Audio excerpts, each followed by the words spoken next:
All right, this video today is dedicated to many people. Ashley, Maddie, Sam, Mallory, Logan, Dane, Willie. I mean, we got lots of people going, right? Yeah. So I hope you guys are doing well. Um, we have a riveting lesson for you. The class is asking for us to cover 2 lessons in one day. Well, but we'll slow it down. We'll make sure we don't do that. So here's where we start. Today we're going to look at function operations, and this is what I want you to. This is kind of our end goal. This is where we're going to use this. I'm going to give you a couple functions. You don't have to write this down. But suppose I have f of x is equal to x squared. X minus 4 quantity squared plus 3. Do you know what that looks like? Could you graph that? Yeah, as a vertex at 4, 3, right? Goes up. It's parabola. No big deal. Do you know what this looks like? No, I don't either. I have no idea. But we could say something intelligent about it still. For example, I know that the domain here is all real numbers. It turns out in this situation that you see that there's kind of 3 different functions that are all tied together. They're just separated by, here they're separated by multiplication, here it's separated by addition. And in our last unit, we learned that the domain of a cubed root is all real numbers. And we learned that the domain of a polynomial is all real numbers. We learned that for a rational function, you just can't divide by 0. So what number would produce 0? So it turns out that we know that the domain is the overlap of all of these, which is x cannot be 3. So we're going to help you be able to look at functions that are added together, subtracted, multiplied, and divide, and understand their domains. And once we can do that, it's kind of a nice review for talking about domain. So suppose we have f plus g of x, 2 functions that are added together. We literally take f of x and we add it to g of x. Nothing too surprising. So for example 1, it says find f plus g, f minus g, f times g, and f divided by g. F plus g of x, I'm just going to take x squared and add it to x minus 1. Are there any like terms we can combine between x squared and x minus 1? Nope, we just get x squared plus x minus 1. Pretty straightforward, right? Same thing for subtraction, f of x minus g of x. In this situation, when we subtract these 2 functions, we're just going to make sure that we distribute our subtraction sign all the way through. So f minus g of x, and we get x squared. It's going to be a minus x, but it's going to be a plus 1. Okay there? For f times g, we take f of x, and we multiply by g of x.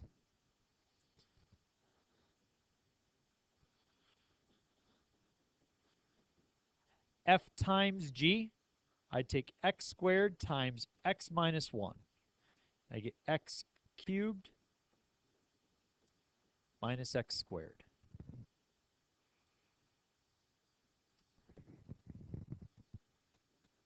And f divided by g, I just take f of x and I divide it by g of x.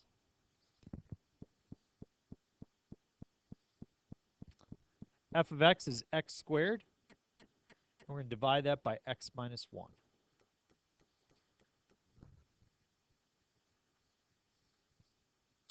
You want to be able to perform those basic operations, and I know that you're thinking to yourself right now, well, that's pretty easy. I mean, we've done stuff like that before. So what's the new part? The new part is to list the domain.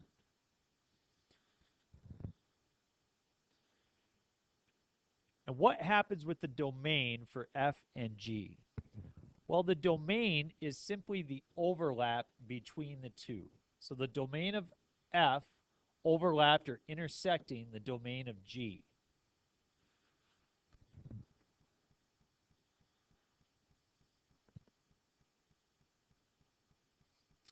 What is the domain of x squared?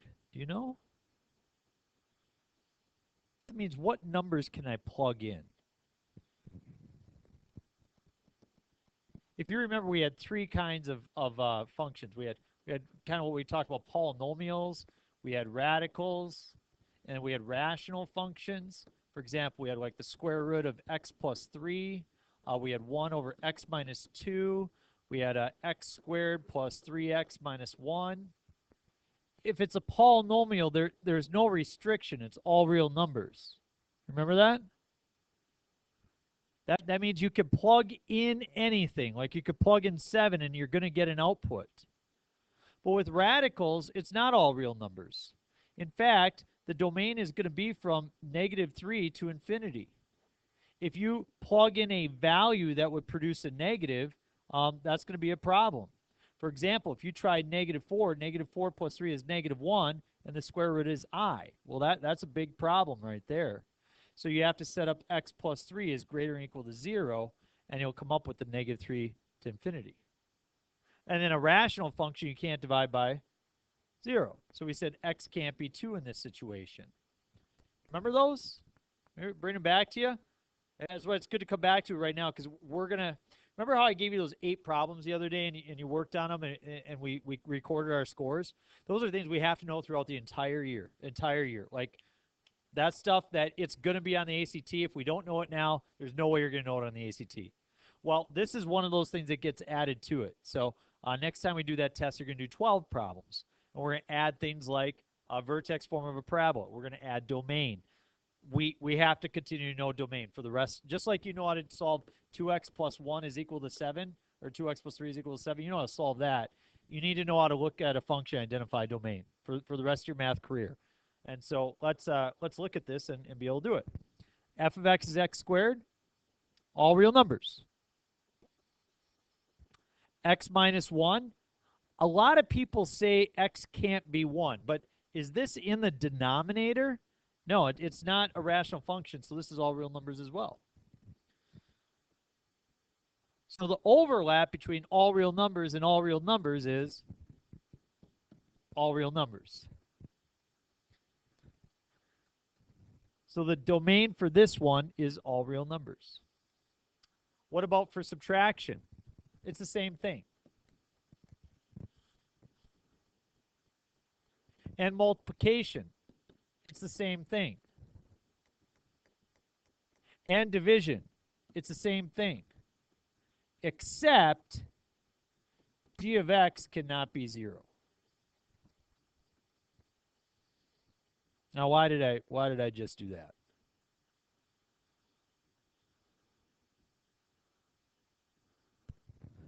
Because g of x is sitting in the denominator, and we can't have that denominator piece equal to 0.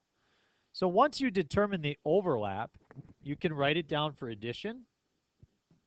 You can write it down for subtraction. You can write it down for multiplication. And it's the same thing for division, except what value would produce 0 in the denominator? 1.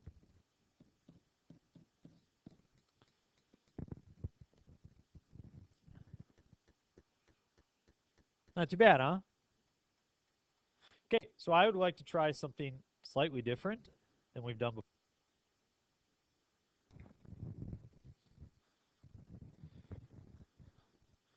Okay, let's look at the next example. Our next example is different because it has some square roots. And so we might have some domain restrictions there. We're going to talk about how to handle those. Just kind of a review regarding square roots. Are you allowed to take, say, 2 square roots of 10 minus 3 square roots of 5? Does that give you -1 square roots of 5? No, the square root, the radicand, the thing underneath the square root has to be the same, doesn't it? So therefore, we understand if we do f plus g of x, we simply get the root of 2 minus x plus the root of x squared minus 9. You're not allowed to add those insides together unless they were the same. Well, then you would just add the outsides. But we got f minus g, same thing. Root of 2 minus x minus root of x squared minus 9.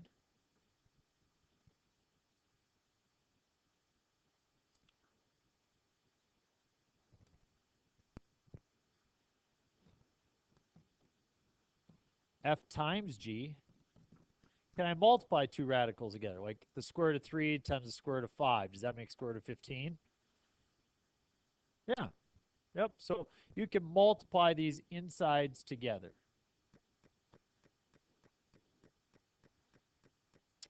So I'm going to do 2 times x squared is 2x squared.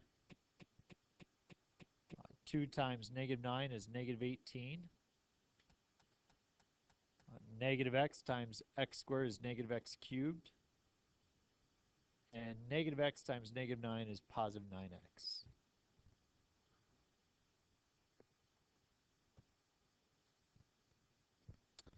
And we do f divided by g.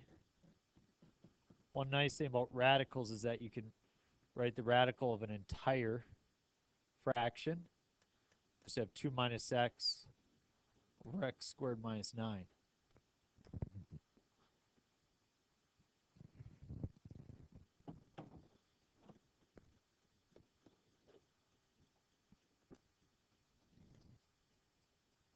Domain, domain, domain, domain. Not all real numbers, is it?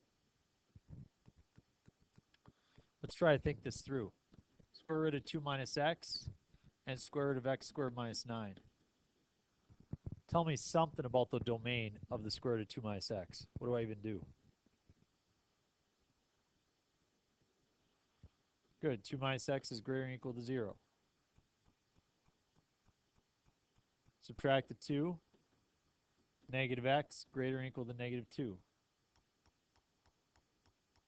So x is less than or equal to positive 2. Yep, so negative infinity to 2.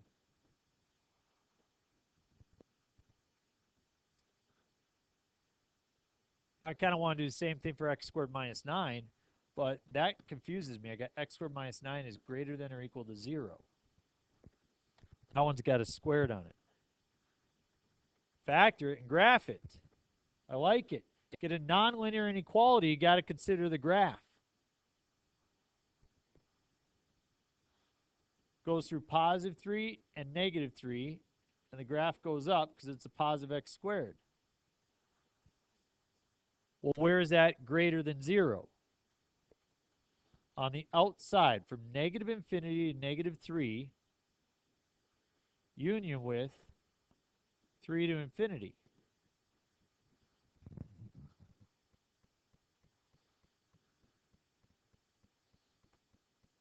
So you tell me, what is the overlap between those two graphs? It's kind of tough to think about, isn't it? Maybe if I actually looked at a number line, I could tell. Negative infinity to 2, that's one of them.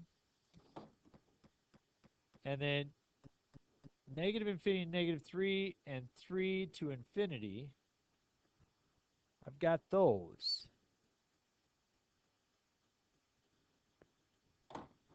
Do they overlap here? How about here? No. How about here? Do they overlap here?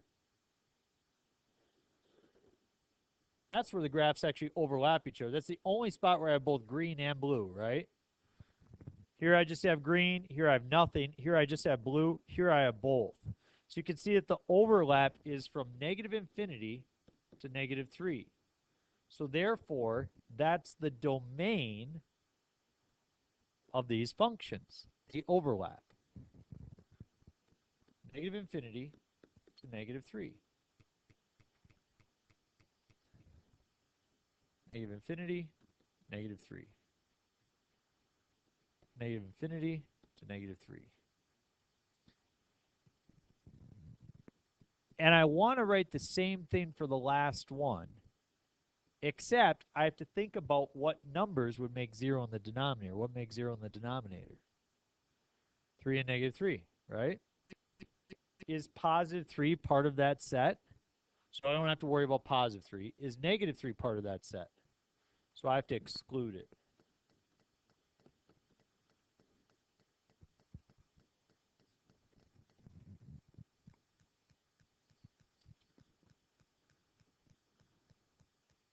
There's a radical for it. Okay. Why don't you try letter C on your own on your worksheet right now? Okay, I'm going to make things difficult on you now. I have another problem. As you can see, I didn't get rid of the, in your notes, I didn't get rid of the, you guys have some graphs on your notes, right? So you're going to have to find a spot where you can maybe just slide it in there or something. And I'm sure you'll be able to do that. Or take out a scratch sheet of paper and attach it. That's something you could do as well. So I'm just sitting on my notes. I'm just sitting right below where we were. And I forgot to delete those graphs from your worksheet and put this in there. My apologies. But I'm sure that you are going to be able to work through this challenge somehow. So f plus g. These are fractions. In order to add fractions, what must I have? Do I have common denominators? I do. So it's just 2x plus 4 all over x minus 1. When I subtract, I have to have common denominators. And as you said, I do have common denominators. So it'd be 4 minus 2x over x minus 1.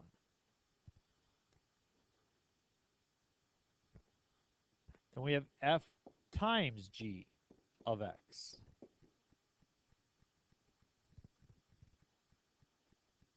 How do I multiply two fractions? It's straight across, right? Multiply numerators, multiply denominators. 4 times 2x, 8x. X minus 1 times x minus 1, x minus 1 squared.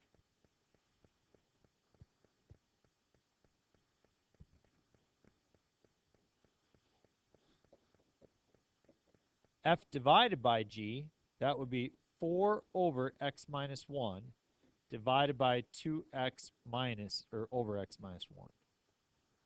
I don't divide fractions. What do I do instead? Multiply by the reciprocal.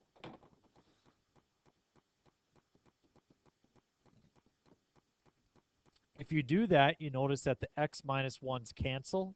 I have 4 over 2x, which is just 2 over x.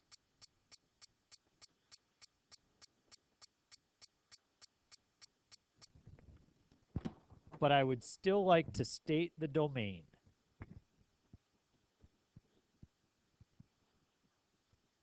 Domain for 4 over x minus 1. What do you think? 4 over x minus 1. X can't be 1. 2x over x minus 1. Overlap. X can't be 1.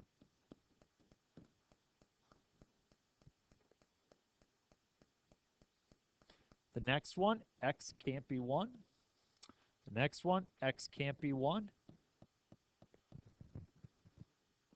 The last one's slightly different. What do you think? X can't be 0. That's half correct. X can't be 0, and it can't be 1. You have to look at it before you do the simplifying. Okay? Look at what happens here. Okay? Notice if you had 1, that would produce a 0 in the denominator, right? For either fraction. And then if you look at it afterwards, you can see that 0 would produce 0 in the denominator as well, right? So you got to look at it before and after. Okay. Good work. Okay, flip it over the back. This is where we apply it. These should go pretty quick. Use function operations to find the domain of the following functions. I'm simply going to take these guys. I'm going to create two functions. We've got g and we've got h. Anybody know what the domain for h is? All real numbers. Josie, why do you say that? Why is it not x can't be -1? Yeah, it's just a polynomial. Domain of polynomials are all real numbers. Got to get that through your head somehow. This one, for g, I have to set 2 minus x is greater than or equal to 0. Negative x greater than or equal to -2. So x less than or equal to 2. So I have no idea what this function looks like up here.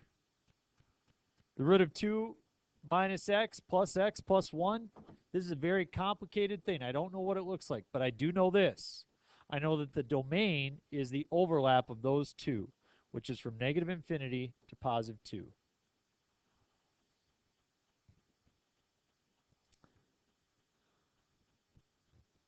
I may not know what that looks like, but I'm going to call this G. I'm going to call this H. Anybody, domain of H? All reals? Domain of G. So therefore, the domain together will be all real numbers.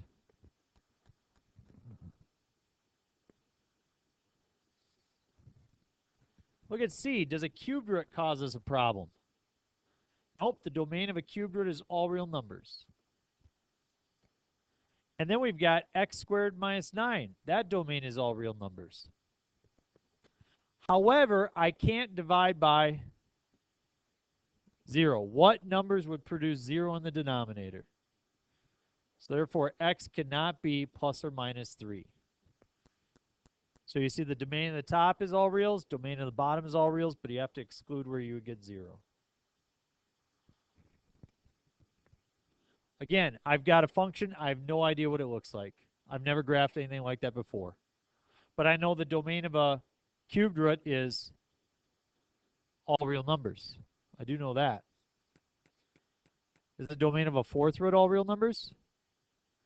Got to look at the positives, right? 2x minus 7 is greater than or equal to 0. So 2x is greater than or equal to 7. So x is greater than or equal to 7 halves. The overlap between all real numbers and x greater than or equal to 7 halves. 7 halves to infinity.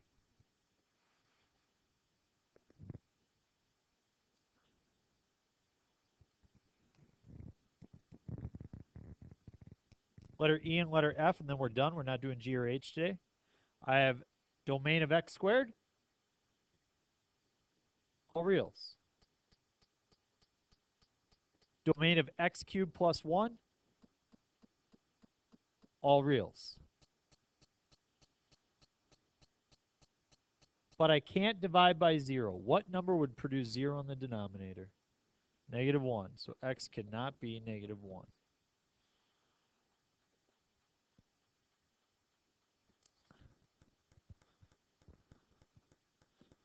Last one. Domain of h. A lot of people would say x can't be 4, but this is just a polynomial. So the domain is all real numbers. For g, I have a square root. So I'm going to say 3 minus x is greater than or equal to 0. So negative x is greater than or equal to -3. So x is less than or equal to +3.